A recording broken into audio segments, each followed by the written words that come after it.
इस लेक्चर में हम बकिंघम पाई मेथड को समझेंगे।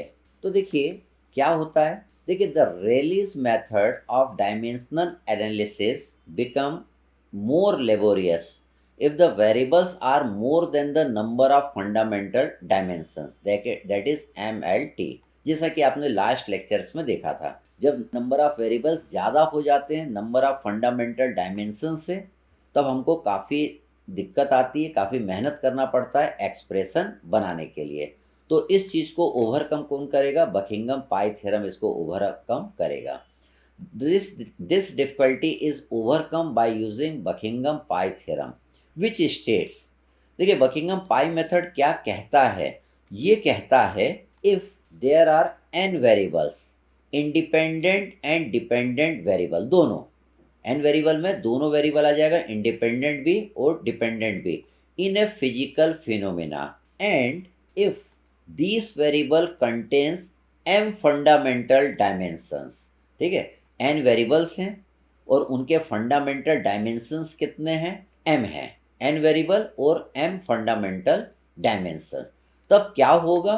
Then the variables are arranged into n minus m dimensionless term. तो अगर n वेरिएबल है और m फंडामेंटल डायमेंशंस है तो उनको हम n minus m dimensionless term में अरेंज कर सकते हैं। Each term is called pi term. Each term आपका क्या होगा? पाई टर्म कहलाएगा। देखिए किस तरह, मान लीजिए let x1 x2 x3 xn are the variable involve in a physical problem. ठीक है, मान लीजिए ये वेरिएबल हैं, किसी फिजिकल प्रॉब्लम में आपको दिया हुआ है। Let x1 be the dependent variable and x2 x3 xn are the independent variable on which x1 depends. x1 किस पर डिपेंड कर रहा है? x2 x3 xn पे डिपेंड कर रहा है। तो ये डिपेंडेंट वेरिएबल हो गए और ये आपके क्या हो गए? इंडिपेंडेंट वेरिएबल हो गए। Then x1 is a function of x2 x3 xn। ठीक है, अगर ऐसा है तो x1 किसका फंक्शन होगा? That will be function of x2 x3 और xn का फंक्शन होगा। इसको हम कैसे लिख सकते हैं? x1 is a function of x2 x3 और xn। ठीक, अब देखिए and it can also be written as, इसको हम और किस तरीके से लिख सकते हैं? That is f x1 x2 x3 xn equal to 0। इसी टर्म को हम इस टर्म में भी लिख सकते हैं। The above equation is a dimensionally homogeneous equation, it contains n variable. ये देखिए ये डायमेंशनली होमोजीनियस इक्वेशन है और इसमें देखिए n वेरिएबल आपको नजर आ रहा है। अगर ये डायमेंशनली होमोजीनियस इक्वेशन है तो लेफ्ट हैंड साइड के सारे डायमेंशन राइट हैंड साइड के डायमेंशन के बराबर होंगे। If there are m fundamental dimensions then according to Buckingham pi theorem the above equation can be written in terms of number of dimensionless group or pi term in which the number of pi term is equal to n minus m। Hence the above equation becomes, देखिए ये equation को अगर हम पाई terms में लिखेंगे तो हम कैसे लिखेंगे? f in bracket pi 1 pi 2 pi 3 dash dash dash pi n minus 1 is equal to 0। तो हमें क्या निकालना पड़ेगा? पाई 1 पाई 2 पाई 3 की वैल्यू निकालना पड़ेगा। तो पहले तो हमने देखा x is a function of f x2 x3 xn, तो ये डिपेंडेंट था, ये इंडिपेंडेंट था। फिर हमने इसको इस तरीके से लिखा, हमने बोला कि ये डायमेंशनली होमोजीनियस इक्वेशन है, मतलब left hand side will be equal to right hand side. फिर हमने क्या करा? इसको पाई टर्म में लिख दिया। पाई क्या होता है? ये डायमेंशनलेस ग्रुप होता है। ठीक है, पाई 1 पाई 2 पाई 3 क्या है? ये डायमेंशनलेस ग्रुप है। अब पाई 1 पाई 2 पाई 3 की वैल्यू निकालना पड़ेगा। देखिए किस तरीके से, इसको मैं थोड़ा मिटाता हूँ। तो देखिए each of the pi term is dimensionless and is independent of the system. ये डायमेंशनलेस है और ये सिस्टम पे डिपेंड नहीं करता है। Division and multiplication bye a constant does not change the character of the pi term.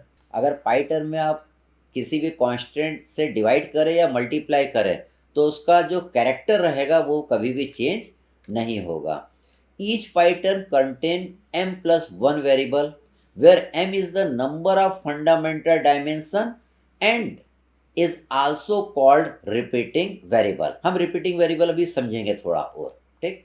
आगे देखिए, let x2 x3 and x4 are the repeating variable हैं। If the fundamental dimension m क्या है, mlt equal to कितना है, that is 3 है, then each pi term is written as, ठीक। तो किस तरीके से पाई टर्म को आप लिखेंगे, पाई वन इज इक्वल टू, देखिए यहाँ पे ये रिपीटिंग वेरिएबल है, x2 x3 x4, देखिए ये सब में आ रहा है, ये आपके सब में आ रहे हैं। तो देखिए पाई वन आपने क्या लिखा, that is x2 to the power a1, x3 to the power b1, x4 to the power c1। और ये पहला वाला जो हम लेंगे ये हमारा डिपेंडेंट वेरिएबल रहेगा, ये आपका क्या है, रिपीटिंग वेरिएबल। अभी हम रिपीटिंग वेरिएबल समझेंगे। अब सेकंड लिखेंगे pi two equal to x2 to the power a2, x3 to the power b2, x4 to the power c2, ठीक है। अभी देखिए ये 4 वेरिएबल हो गए, ये तो रिपीट कर रहे हैं, अगला जो वेरिएबल रहेगा उसको हम यहाँ पे लिख देंगे। फिर हम लिखेंगे ये वाली इक्वेशन बना लेंगे, तो ये 3 वेरिएबल तो हमेशा रिपीट करेंगे, ये पहला डिपेंडेंट वेरिएबल हो गया। इसके अलावा जितने भी वेरिएबल आएंगे उसको हम यहाँ पे लिखते जाएंगे और pi one, pi two, pi three, pi four की वैल्यू हम निकालते जाएंगे। हम प्रॉब्लम करेंगे तो ये चीज़ आपको ज़्यादा क्लियर हो जाएगी। अब देखिए, each equation is solved by the principle of dimensional homogeneity and the value of a1 b1 and c1 etcetera are obtained. देखिए हमने रेली मेथड पढ़ा था, रेली मेथड में हम क्या करते थे, a1 b1 और c1 की वैल्यू निकालते थे, ठीक है। किस तरीके से निकालते थे, दोनों साइड के डायमेंशन को इक्वेट करके। तो पाई तो आपका डायमेंशन लेस है, ठीक है, तो इसका डायमेंशन क्या होगा, m to the power 0, l to the power 0 और t टू द पावर 0 आपका होगा। तो हमें क्या करना है, a1 b1 c1 की वैल्यू निकाल लेना और उसको यहाँ पे पुट कर देना है, यहाँ पे पुट कर देना है। These value are substituted in the above equation and the value of pi 1, pi 2 and pi nm are obtained. These values of pi are substituted in the equation। यहाँ पे देखिए हम पाई की वैल्यू पुट कर देंगे, ये जो पाई की वैल्यू अब यहाँ से निकालेंगे वो वैल्यू क्या करेंगे, यहाँ पे हम लोग पुट कर देंगे। The final expression for the phenomena is obtained by expressing any one of the pi term as the function of others as pi one equal to 5, pi two pi three, pi N से M, और यहाँ पे pi two equal to 5, pi one pi three N से M. तो देखिए हम ये पाई term की वाली इक्वेशन बनाएंगे, ठीक है। जब ये वाली इक्वेशन बनाएंगे तो ये आपकी क्या रहेंगे, रिपीटिंग वेरिएबल रहेंगे, ये हमेशा रिपीट करेंगे। रिपीटिंग वेरिएबल किस तरीके से लेना आगे देखेंगे। और इसके बाद रिपीटिंग वेरिएबल के बाद हम a1 b1 c1 की वैल्यू निकाल लेंगे। तो आपके देखिए pi one, pi two, pi three की वैल्यू आ जाएगी, तो पाई वन बराबर इतना आ गया, पाई टू बराबर आपका इतना आ गया। अब रिपीटिंग वेरिएबल देखिए आपको किस तरीके से लेना है। देखिए method of selecting repeating variable, तो ये जो टॉपिक है न्यूमेरिकल से ज़्यादा क्लियर होता है, थ्योरी में इतना क्लियर नहीं हो पाता है, तो न्यूमेरिकल में आपको ये और ज़्यादा क्लियर हो जाएगा। अब देखिए रिपीटिंग वेरिएबल लेते समय क्या रूल को हमको ध्यान में रखना है, the number of repeating variable are equal to the number of fundamental dimension of the problem.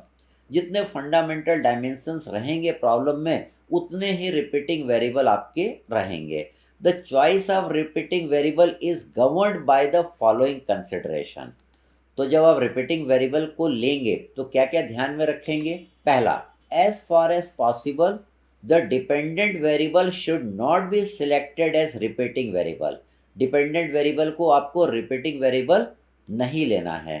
Second, the repeating variable should be chosen in such a way that one variable contain geometric property, the other variable contain flow property, the third variable contain fluid property। तो देखिए यहाँ पे कौन से variable geometric property लेते हैं। देखिए geometric property में कौन कौन से आएंगे, लेंथ आएगा, डायमीटर आएगा और हाइट आएगा। ये किसके अंतर्गत आएंगे, आपके ज्योमेट्रिक प्रॉपर्टी के अंतर्गत आएंगे। This will come and under geometric property. Flow property के अंडर में क्या क्या आएंगे, दैट इज वेलोसिटी आएगा, एक्सेलरेशन आएगा, एंगुलर वेलोसिटी आएगा, एंगुलर एक्सेलरेशन आएगा, एक्सेलरेशन ड्यू टू ग्रेविटी आएगा और फ्रीक्वेंसी आएंगे। तो ये किसके अंतर्गत आएंगे, फ्लो प्रॉपर्टी के अंतर्गत ये वाले वेरिएबल आएंगे। और फ्लूइड प्रॉपर्टी के अंडर कौन से वेरिएबल आएंगे, दैट इज विस्कोसिटी आएगा, डेंसिटी आएगा और स्पेसिफिक वेट आएगा। तो जब आप रिपीटिंग वेरिएबल लेंगे तो एक वेरिएबल आपको ज्योमेट्रिक प्रॉपर्टी वाला लेना रहेगा, एक वेरिएबल आपको फ्लो प्रॉपर्टी वाला लेना रहेगा, एक वेरिएबल आपको फ्लूइड प्रॉपर्टी वाला लेना रहेगा। अभी कभी कभी क्या होता है, देखिए एक में क्या होता है, वेलोसिटी और एक्सेलरेशन दोनों दिए रहते हैं। तो वेलोसिटी के डायरेक्ट डायमेंशन क्या होते हैं, L T to the power -1 होता है। एक्सेलरेशन का डायमेंशन क्या होता है, L T to the power -2 होता है। तो ये दोनों दिए रहते हैं तो हम एक्सेलरेशन को प्रिफर कर लेते हैं वेलोसिटी के कंपैरिजन में। ठीक, तो ये हम समझ गए, repeating variable should be such that one variable contain geometric property, one flow property and one fluid property. अगला क्या ध्यान रखना है, the repeating variable selected should not form dimensionless group. हमको इस तरीके से रिपीटिंग वेरिएबल कंसिडर नहीं करना है कि वो डायमेंशनलेस ग्रुप बना दे। फोर्थ हमें क्या ध्यान रखना है, the repeating variable together must have the same number of fundamental dimension. ठीक है। फिफ्थ हमें क्या ध्यान रखना है, no two repeating variable should have the same dimension. कोई भी दो रिपीटिंग वेरिएबल के डायमेंशन सेम नहीं होना चाहिए। ठीक है। और रिपीटिंग वेरिएबल आपके डायमेंशनलेस ग्रुप नहीं बनाना चाहिए। ठीक, ये चीज़ हमको ध्यान में रखना है।